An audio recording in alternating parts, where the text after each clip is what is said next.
We hear waltzes, we hear rock and roll, we hear a little bit of classical music, and it's almost all in regular meter. And we walk into this rehearsal, and somebody says, okay, this is groups of 5, this is groups of 7. And inevitably, somebody tries to make a group of 7 into a group of 8. 1, 2, 3, 1, 2, 3, 4, 5, 6, 7. The first thing you want to do with 1, 2, 3, 4, 5, 6, 7 is say 1, 2, 3, 4, 5, 6, 7, which makes the 7 into 8. So it can go 1, 2, 3, 4, 5, 6, 7. 1, 2, 3, 4, 5, 6, 7. That's one of the first things you hear. And it's really 1, 2, 3, 4, 5, 6, 7. It's 1, 2, 3, 4, 1, 2, 3, 1, 2, 3, 4, 1, 2, 3. And it's actually, it's something we're not raised with, and it takes a long time. I thought it would drive me crazy, actually. And in learning it, it started to drive me crazy. And then I really started understanding what was going on, and now I love it. I think it's terrific. What keeps it interesting are the changes that happen. And certainly that's how we learn the music in many ways, is by learning the changes, not by...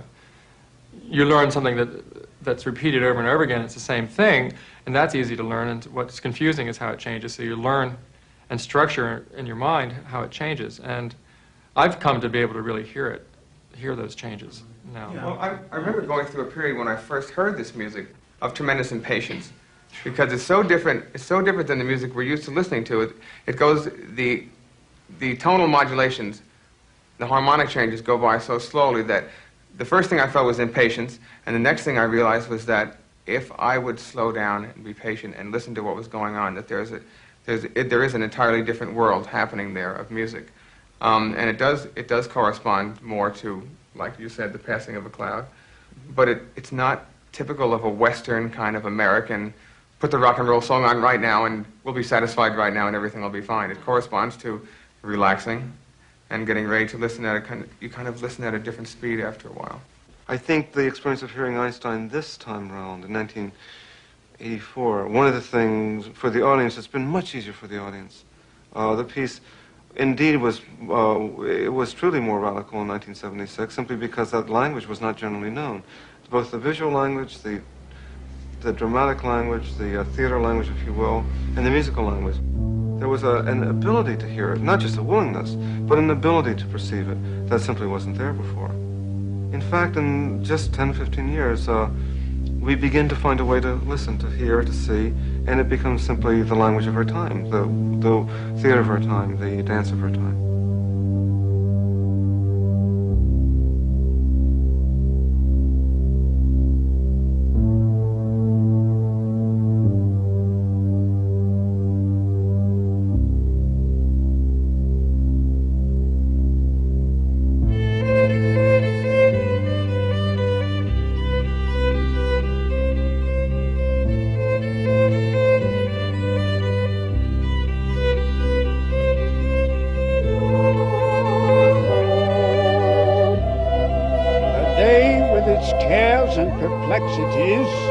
Is ended, and the night is now upon us. The night should be a time of peace and tranquility, a time to relax and be calm.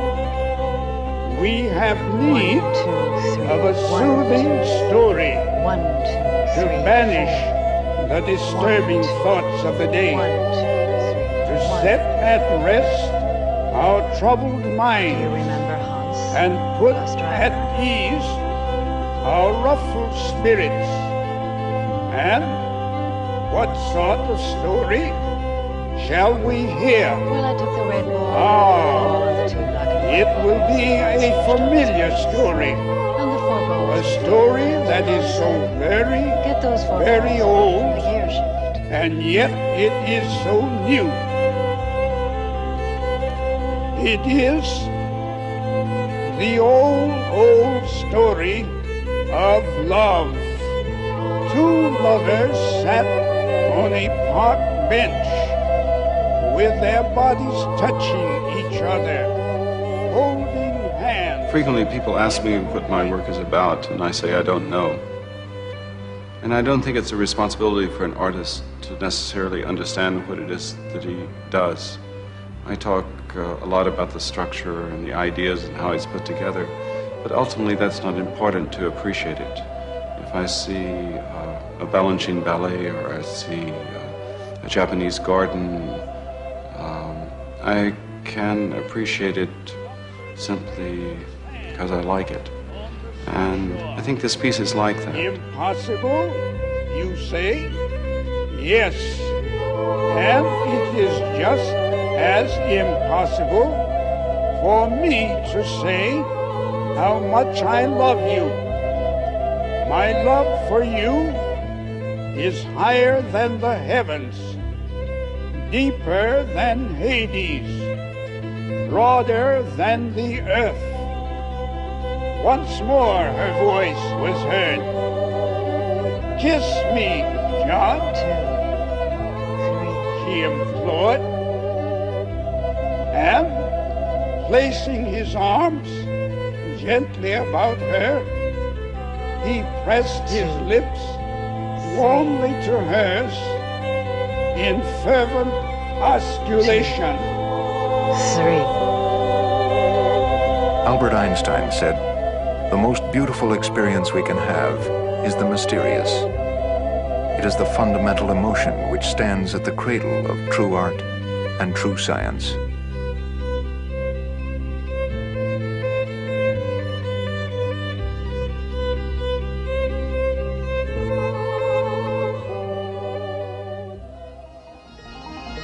I feel the earth move.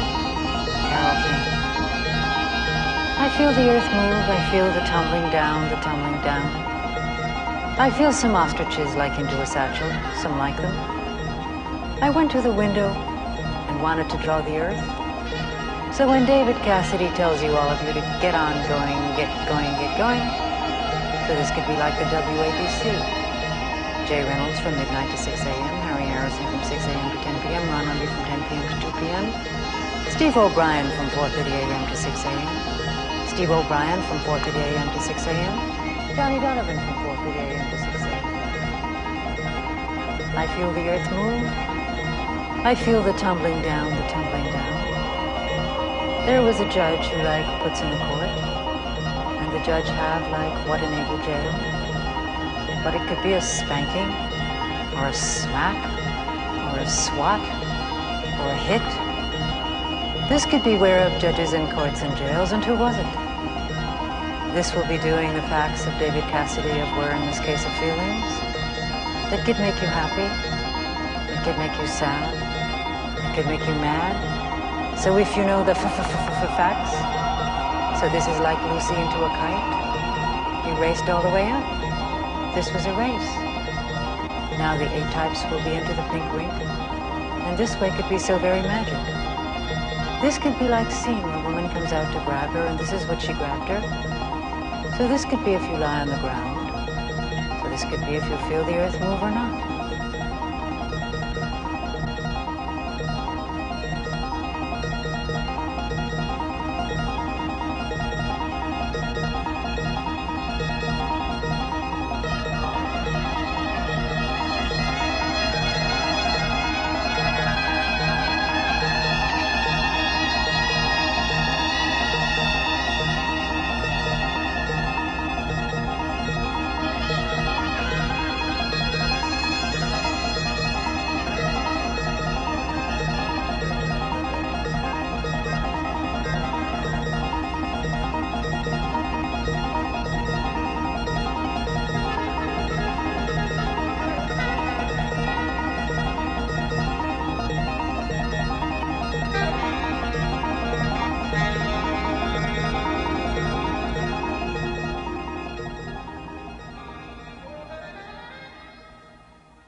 To order a copy of this program, call 1-800-231-0003.